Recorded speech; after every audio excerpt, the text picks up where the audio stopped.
The only explanation I have been able to think of is that they were being used almost as a game of target practice. They live on this fear and this anticipation day by day. So they know that their day is coming and they will be targeted and killed, if not today, tomorrow. Crowds have gathered at the funerals of 5 Al Jazeera journalists killed in a targeted Israeli airstrike in Gaza last night.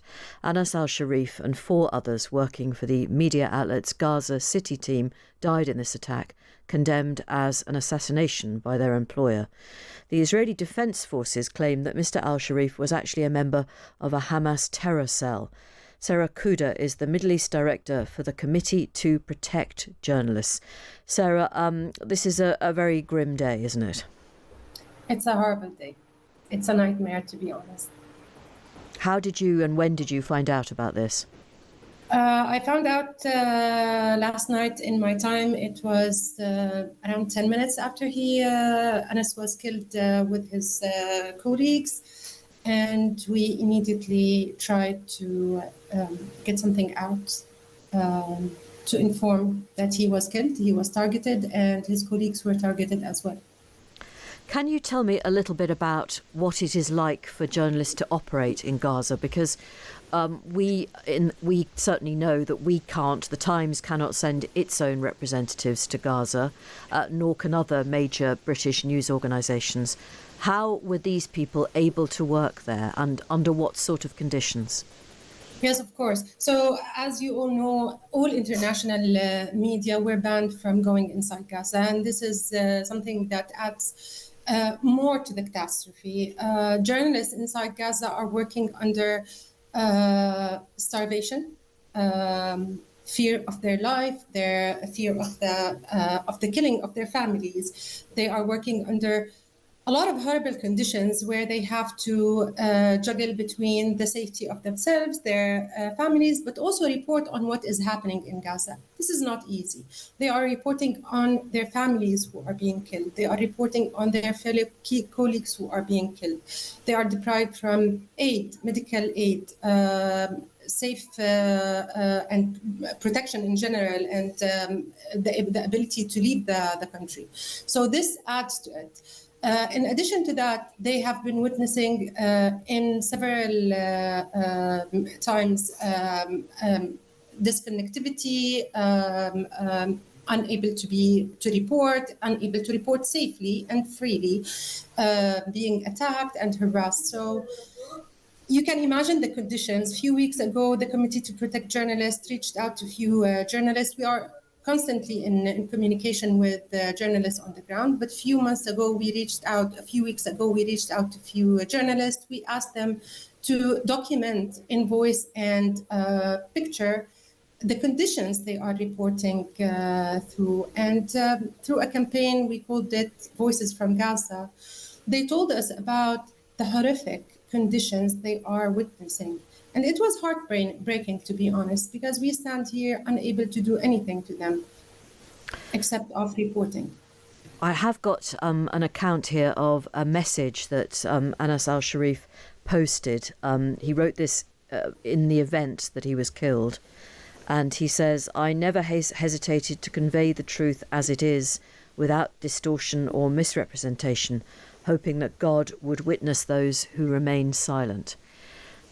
Those words are very moving, particularly obviously in the light of his death. And you wonder whether many Palestinian journalists feel that actually their deaths are, if not quite inevitable, then certainly quite likely. Of course. They live on this fear and this anticipation day by day. So they know that their day is coming and they will be targeted and killed, if not today, tomorrow. So they do feel this fear.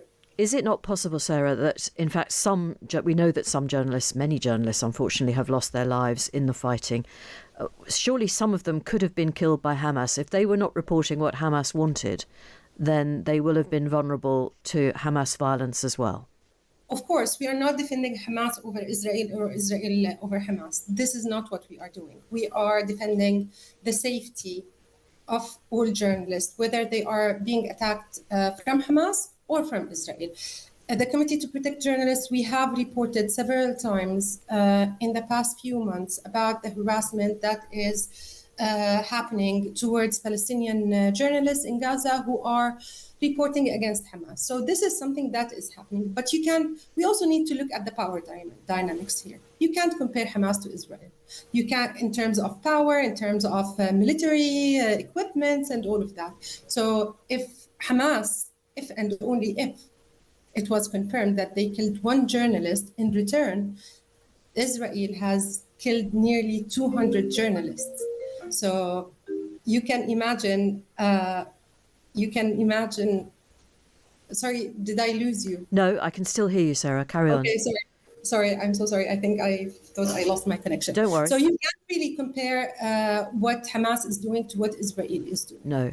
But this is not the case, and especially not in the case of Anas al-Sharif and his fellows, where an entire crew was wiped in minutes. Yes. So, I just need to put you, though, the suggestion, certainly from Israel, and we've heard it here ourselves on Times Radio, that Anas al-Sharif was a member of Hamas. What do you say to that? So Anas al-Sharif, Israel did not provide any proofs that Anas al-Sharif is a member of Hamas. If Anas al-Sharif was working with a media outlet that is affiliated with Hamas, that does not at all justify killing him. So he was not doing any military actions. He did not hold a weapon. He was not working with Hamas. Working with a media outlet that is affiliated with a certain group or country does not mean that they are terrorists and they should be killed. This is something that we have to differentiate, because sometimes you find yourself in a position where you are working with a government affiliated media outlet, and this government is considered to be a terrorist. Would you be a terrorist? No, you are not. You should not be killed because you are doing your job. Thank you very much for your time this afternoon, Sarah Akuda, who's the Middle East Director for the Committee to Protect Journalists. Let's talk to Nick Maynard, a British surgeon who has got back from Gaza pretty recently. He has been treating victims of the fighting there. Nick Maynard, when did you get back? Just over 2 weeks ago, 2.5 weeks ago, I returned. I'd spent 4 weeks at Nasser Hospital in Khan Yunis. Right. And frankly, what was it like? It was awful. I mean, it was my third trip out to Gaza since October the 7th, 2023. And each time I go, I think I'm going to be prepared for what I'm going to see. But each time I'm not prepared, and it's much worse than I expected. So on this occasion, it was really quite horrific, indescribably so. The malnutrition, the multiple deaths I saw in babies, children, adults from malnutrition, the multiple shootings of young teenage boys at the food distribution points. I saw absolute horrors there, the like of which I would never have imagined I would see in a civilized world. Is there any way that these food distribution centres are now slightly safer, better organised? Because there just weren't very many of them. I gather there had been hundreds of places where you could get food, and all of a sudden there were only 4, I think. Yeah, there used to be 400 food distribution points when it was run by UNRWA and other agencies, and the Gaza Humanitarian Foundation sites, there were 4 of them. I mean, clearly the number was utterly inadequate, but it wasn't just the number, it was the way they were set up. They were described by everyone I know who went to them as death traps. They were designed to create chaos, rioting, and of course there were multiple teenage boys who were being shot at by Israeli soldiers and by the quadcopter drones, many of whom I operated on. Okay, you say shot at. I mean, I think we have to be careful here. I mean, you're absolutely certain that from your perspective they were targeted?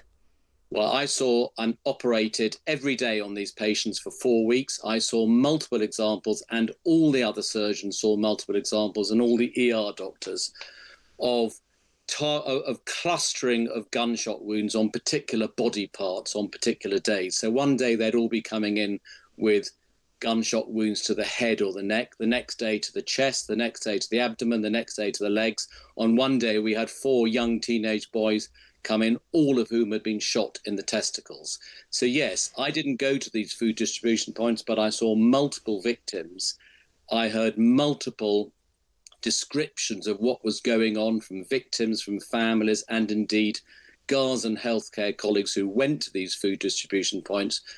The clustering, the patterns we saw were far too striking to be coincidental. So the only explanation I have been able to think of is that they were being used almost as a game of target practice. Well, I mean, we don't have a representative of the Israeli government or the IDF on air with us at the moment, but I hear what you've said, Nick, and thank you for that. Let's talk about the idea that Netanyahu's government is apparently intent on pushing into Gaza City. What, based on your experience, would be the impact on the Palestinian population? I mean, I'm not surprised to hear this. It's what I think many people and those of us who've been out there have seen for some time as Netanyahu's end game. It'll be catastrophic. There have been so many thousands of deaths now. It'll lead to far more deaths. The malnutrition is so severe now that even if there were enough food going in today, there'd be many thousands more of deaths, I'm quite sure. And if he carries out his threat, they will all be displaced further south. There is no room in the south at all for these people. It'll only lead to vastly more overcrowding, vastly more malnutrition, and very, very many more deaths.